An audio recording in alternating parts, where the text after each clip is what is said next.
Hello and welcome my dear lovely soul family. कैसे हैं आप सब। आशा करती हूँ आप अपने घरों में सुरक्षित होंगे और अपने फैमिली के साथ सेफ होंगे। आज की जो रीडिंग होने वाली है उसका टॉपिक होगा कि आपके पार्टनर का आपसे ब्रेकअप क्यों हुआ, क्यों छोड़ के गए वो आपको, क्या है वो रीज़न जो आपको अभी तक नहीं बता पाए हैं। आइए देखते हैं उनकी दिल की बात, क्या सोच रहे हैं वो, क्या चाहते हैं वो। आइए शुरू करते हैं। Thank you so much. पहला कार्ड आ गया है हमारे पास, 3 ऑफ वॉन्ड्स। कृपया अपने पार्टनर के बारे में सोचते रहिए जब तक हम कार्ड शफल कर रहे हैं। हमारे पास आया है queen of pentacles, 8 of swords. I request you अपने पार्टनर के बारे में सोचते रहिए जब तक हम कार्ड शफल करते हैं। हमारे पास आया है बहुत ही unique card, the magician, 3 of pentacles. बहुत खूब, काफ़ी कुछ क्लियर हो रहा है इससे। 2 कार्ड्स हैं हमारे पास। पहला है 9 ऑफ पेंटिकल्स, उसके बाद है हमारे पास 8 ऑफ पेंटिकल्स,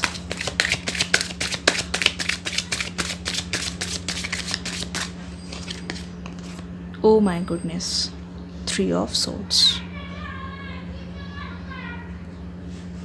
आपके पर्सन यहाँ पे काफ़ी कुछ अचीव करना चाहते हैं। काफ़ी सारी चीज़ें उनकी लाइफ में ऐसी चल रही है जिसमें वो महारत हासिल करना चाहते हैं। बेसिकली वो चाहते हैं कि जो जो उनके ड्रीम्स है, जो जो उनके एम हैं, जो भी उन्होंने सोचा है वो किसी भी हाल में कंप्लीट हो जाए। अगर आपके पर्सन की करंट सिचुएशन यहाँ पे बताना चाहूँ तो आपके पर्सन एक तरीके से एक ऐसे इंसान हैं जो बहुत ज़्यादा मनमौजी किस्म के हैं। मतलब कि केयर फ्री, जो मन में आता है वो किया। उन्होंने अपनी लाइफ में कुछ एक ऐसा डिसीजन ले लिया जिसकी वजह से वो आज तक रिग्रेट कर रहे हैं। और वो जो डिसीजन है, यहाँ पे मैं सिर्फ़ और सिर्फ आपके बारे में बात कर रही हूँ। यहाँ पे कुछ लव मैसेजेस हैं जो हम बाद में देख लेंगे आपके पर्सन की तरफ से, जो हिडन है। प्लीज़ यहाँ पे ध्यान दीजिए रीडिंग पे। और जब भी मैं रीडिंग कर रही हूँ तो प्लीज़ अपने पार्टनर के बारे में सोचिए, उनकी अच्छी मेमोरीज़ का ध्यान करिए। तो आपके पर्सन में जो ये मनचला बिहेवियर था ना, देखिए आप दोनों एक साथ थे, आप दोनों एज ए कपल एक दूसरे के लिए परफेक्ट थे। लेकिन जैसे कि हर कपल में होता है, लड़ाइयाँ कहानी होती। लेकिन आपके पर्सन ना एक तरीके से बहुत ज़्यादा ना उनका ईगो सामने आता था। इतना ज़्यादा वो स्टेबर्न थे, इतना ज़्यादा वो ज़िद्दी किस्म के आदमी हैं या फिर ज़िद्दी किस्म के विमेन है।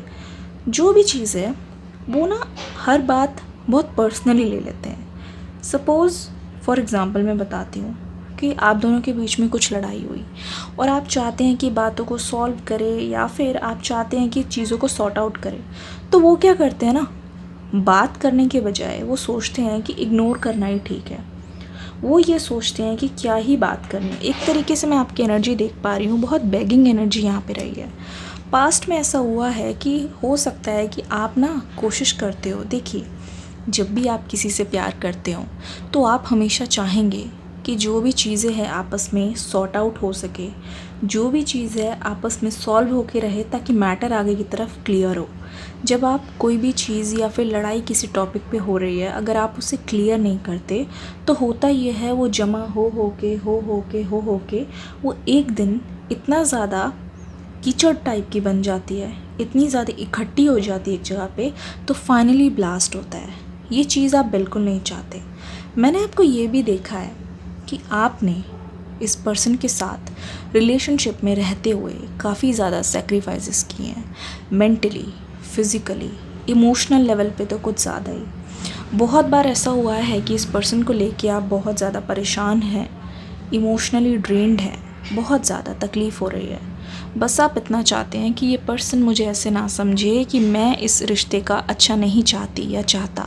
बस एक बार ये पर्सन समझे कि जो भी मैं कंप्लेन कर रही हूँ या कर रहा हूँ, ये जो सारी चीज़ें है ये इस रिलेशनशिप को सिर्फ इम्प्रूव करने के लिए हो रही है, ना कि लड़ाई करने के लिए। लेकिन हर बार जब आपने कोई भी चीज़ डिस्कस करने की कोशिश की तो उनको लगा कि आप लड़ाई सामने आ रहे हैं। देखिए, ये कोई बहुत ज़्यादा वीरता की मिसाल नहीं है। ये दिखाता है कि आपके पार्टनर कितने वीक हैं। भागना क्यों है परेशानियों से, उनको सामना क्यों नहीं करना, उनको सॉल्व करने की कोशिश क्यों नहीं करनी। But most of the time ये चीज़ आप ही की तरफ से मैं देख पा रही हूँ। आप ही कोशिश करते हैं, ठीक है, आप ही मीनवाइल हर्ट भी होते हैं, लेकिन फिर से वही चीज़ कि आपके पार्टनर आपको समझने के लिए राज़ी नहीं है। बहुत तकलीफ़ होती है उससे आपको, बहुत ही ज़्यादा, बहुत ज़्यादा। इनफैक्ट कई कई दिन तो आपको ये सोचने में लगे हैं कि आगे क्या होगा। इतना कुछ करने के बाद अगर ये पर्सन मुझे छोड़ गए तो फिर मेरा हाल क्या होगा। क्योंकि आप जिसमें इन्वेस्टेड हैं, आप चाहेंगे कि अगर आप कोऑपरेट करने के लिए रेडी है तो आपके पर्सन भी आपको कोऑपरेट करे। लेकिन देखिए, ये है आपकी हालत, इस तरीके की हालत आपकी हुई है इस रिलेशनशिप में रह के, क्योंकि आपके पर्सन एक तरीके से इतना ज़्यादा इनडिफरेंट बिहेव करने लगे बीच में ड्यू टू थर्ड पार्टी से मुझे याद आया, आप सभी से मेरी तहे दिल से रिक्वेस्ट है, प्लीज़ जाके डिस्क्रिप्शन बॉक्स में एक पिका कार्ड रीडिंग आई है, उसे डिटेल रीडिंग आज तक हमने अपलोड नहीं की। सुपर डिटेल पर्सन की इनिशियल्स के साथ आप देखिएगा ज़रूर, ताकि आप दोनों की सिचुएशन के बीच में थर्ड पार्टी को लेके जितनी भी कन्फ्यूजन है वो सारी की सारी क्लियर हो जाएगी। इस वीडियो के बाद सीधा जाके वो रीडिंग ज़रूर से देखिएगा ताकि आप कुछ मिस ना करें। थर्ड पार्टी की वजह से जो भी तकलीफ़ें आपकी रिलेशनशिप में आई, आप दोनों के रिश्ते में आई, उससे सबसे ज़्यादा सफ़र आप ही नहीं किया है। क्योंकि आपके पर्सन को तो ये लगा कि यहाँ पे आप गलत हैं, आप चीज़ों को लेके आ रहे हैं, बार बार चीज़ों को उठा रहे हैं। लेकिन वो कम जानते थे कि जो थर्ड पार्टी है बेसिकली वो आप दोनों का नुकसान कर रही है। थर्ड पार्टी यहाँ पे एक दीमक की तरह है जो आप दोनों को अंदर से खाए जा रही है। लेकिन ये चीज़ आपके पर्सन नहीं समझ रहे थे। आपने उन्हें बहुत समझाया, आप बहुत ज़्यादा हर्ट भी हुए, ठीक है। ये देखिए, आपको ऐसा लगने लगा कि अब क्या होगा, कहाँ मेरी इतनी गलती रह गई कि इतना कुछ होने के बाद भी ये मेरे पर्सन मुझे समझ नहीं रहे हैं, ठीक है। लेकिन क्या हुआ, आपके पर्सन को रद्दी पर भी फ़र्क नहीं पड़ा, वो आपसे अलग हो गए। इनफैक्ट जब वो आपसे अलग हुए तो उनको ऐसा लगा कि ठीक है, ऐसा सबके साथ होता है, कोई नई बात नहीं है। उनको ऐसा लगा कि वो मूव ऑन कर जाएंगे। उनको ऐसा लगा कि चलो एक चीज़ से छुटकारा मिला। वो उस टाइम सिर्फ अपने ही बारे में सोच रहे थे, बिल्कुल भी आपके बारे में नहीं सोचा कि आपको कितनी तकलीफ़ होगी। हालांकि अंदाज़ा था, लेकिन उन्होंने यही सिलेक्ट किया कि ठीक है, मतलब मेरी भी लाइफ है, जो मुझे डिसीजन लेना है वो लेके ही रहे, ठीक है। अब क्या सिनेरियो है, अब ये सिनेरियो है कि बंदे को इतना ज़्यादा रिग्रेट हो रहा है, उनको पछतावा हो रहा है कि उनको अब समझ आया कि कौन मेरे लिए जेन्युइन है और कौन नहीं। देखिए, एक चीज़ को लेके इतना ज़्यादा सोच रहे हैं, अपनी गलतियों का सुधार करना चाहते हैं। इनफैक्ट अब उनको रियलाइज़ हो रहा है, यार जोश जोश में ही सही, मस्ती मस्ती में ही सही, ये मुझसे क्या हो गया, ये तो अनर्थ हो गया। ये तो ऐसी चीज़ हो गई कि जब आँख खुली तो सारा जंगल जल चुका था, कुछ इस तरीके की एनर्जी। अब आपके पर्सन जो है थोड़ा सा ग्राउंडेड फील कर रहे हैं। पहले तो ऐसा लग रहा था बिल्कुल हवा में ही उड़ रहे हैं, ना उनकी डोर किसी के हाथ में है, ना वो ऐसी पतंग है जिनको कोई पकड़ सके। बिल्कुल डिफरेंट बिहेव करने लग गए थे। इनफैक्ट आपको इससे इतनी ज़्यादा तकलीफ़ हुई है, मैं रीडिंग करते वक्त समझ पा रही हूँ। आपकी पर्सन फ़िलहाल ये सोच रहे हैं कि कैसे सिचुएशन को इम्प्रूव किया जाए, कैसे आपके पास आया जाए, कैसे ये सोचा जाए कि ऐसा क्या करने पे चीज़ों को वो एटलीस्ट ठीक ना सही लेकिन थोड़ा सा पॉजिटिव की ओर जा पाएँ। ये सारी चीज़ें आपके पर्सन के दिमाग में अभी चल रही है। करंटली वो क्या कर रहे हैं ना, हो सकता है कि आपके पर्सन को पता हो कि आपको कुछ पसंद है, लाइक कुछ गिफ्ट पसंद है या कुछ पसंद है, तो वो क्या कर रहे हैं कि कोशिश कर रहे हैं कि वो अपनी फाइनेंसेस पे थोड़ा ध्यान दें, थोड़ा कंसंट्रेट करे, सो दैट आपके लिए वो कुछ सरप्राइज़ प्लान कर सके या ख़रीद सके या ऐसे कुछ। एक चीज़ और, आपके पर्सन जब अब खुद फाइनेंसेस हैंडल कर रहे हैं तो उनको ये भी लग रहा है कि आप एक ऐसे पर्सन थे, भले ही आपको फाइनेंसेस का इतना आइडिया ना हो, लेकिन आप हमेशा उनकी केयर करते थे। यहाँ पे है क्वीन ऑफ पेंटिकल्स। ऐसा लग रहा है कि आप फाइनेंसेस में भी उनकी हेल्प करते थे। आप हमेशा उनको हिदायत देते थे कि डार्लिंग, बेबी, प्लीज़ पैसे सेव करिए, प्लीज़ बचाने की कोशिश कीजिए, ये हमारे ही काम आएगा फ्यूचर में, या तो फिर आप अपने लिए भी सेव कीजिए। ये सारी चीज़ें, वो सारे पल आपके पार्टनर को अभी इस वक्त याद आ रहे हैं जब आप उनके पास नहीं हैं। ये देखिए, यहाँ पे आया है 9 ऑफ पेंटिकल्स। आपके पार्टनर को जब अब रियलाइज़ हो रहा है कि उन्होंने क्या चीज़ खो दी, वो आपको पता है किस तरीके से देखते हैं। एक्चुअली होता ये था कि एक तो उन्होंने आपको बहुत मेहनत से आपका दिल जीता था, ऐसा है कि नहीं? बहुत देर तक वो प्रपोज़ करते रहे, फाइनली आपको जब विश्वास हुआ तो आपने हाँ बोला। तो उनको याद आ रहा है कि किस तरीके से आप उनकी लाइफ में कितने स्पेशल पर्सन थे। और इनफैक्ट ये कह सकते हैं कि आप कितने अडोरेबल हैं, आप कितने सुंदर हैं।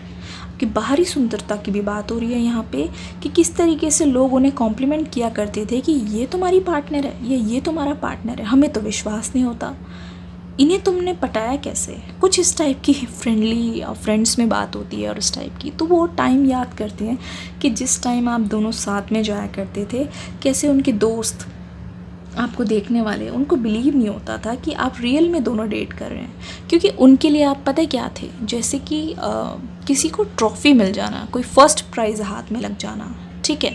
तो अभी मैं देख रही हूँ आपके person mostly the magician energy में है, मतलब कि वो गेट सेट गो वाली एनर्जी में है। वो चाहते हैं कि वो आपको किसी भी तरीके से हासिल कर ले, क्योंकि उनको लगता है ना कि ठीक है मुझसे गलती हुई, लेकिन जो चीज़ मेरी है ना, जिस पे मेरा हक है, वो सिर्फ मुझे मिलनी चाहिए लास्ट में। आपके पर्सन के मन में एक बहुत बड़ी इनसिक्योरिटी है, मैं देख रही हूँ।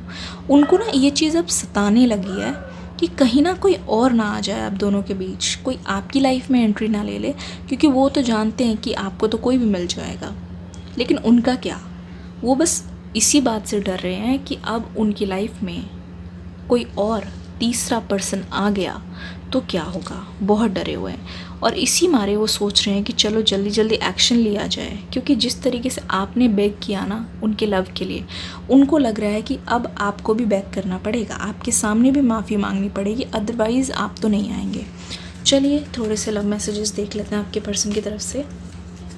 माय डार्लिंग्स, अगर आपको ऐसी रीडिंग पसंद आ रही है मुझे कमेंट सेक्शन में बताइए, मैं डिटेल रीडिंग करने के लिए रेडी हूँ।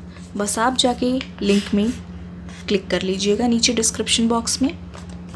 देखिए, the smell of your body makes me crazy. आज भी सोच रहे हैं कि किस तरीके से आप उनका फेवरेट परफ्यूम या डियो लगा के आते थे।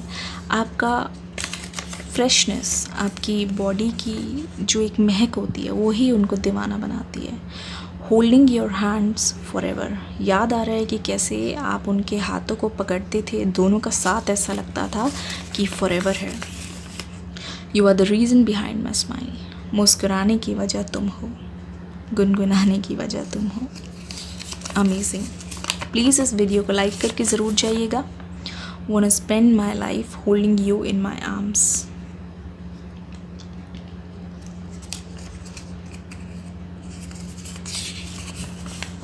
आई एम योर्स फॉर एवर। कुछ भी हुआ, कोई भी थर्ड पार्टी आई, किसी की वजह से भी दूरियाँ आई, लेकिन आपको अभी तक नहीं भूल पाए हैं। हमेशा दिल में आप बसते हैं, कल भी थे, आज भी हैं और हमेशा रहेंगे, तब तक जब तक वो आपको पा ना ले। ऐसी जुनूनियत मैं आपके पर्सन के माइंड में इस टाइम देख रही हूँ। आशा करती हूँ आपको ये डीप रीडिंग पसंद आई होगी। कमेंट्स में फीडबैक बता के मुझे ज़रूर जाइएगा। I don't like when others see you. देखा, मैंने कहा था ना, अभी अभी उनके मन में ऐसी इनसिक्योरिटीज़, डर बैठा हुआ है कि कोई और आपको देखे उनको अच्छा नहीं लगता, कोई और आपका साथ पाले उनको अच्छा नहीं लगता, बर्दाश्त नहीं होता। इसीलिए बहुत जल्द वो आने की कोशिश कर रहे हैं। प्लीज़ जाके आप थर्ड पार्टी वाली रीडिंग ज़रूर देखिएगा। मैं लेके आऊँगी ऐसी ही इंटरेस्टिंग पिका कार्ड रीडिंग्स। तब तक के लिए सब्सक्राइब कर दीजिए चैनल को, लाइक कर दीजिए, शेयर कर दीजिए। God bless you and love you all.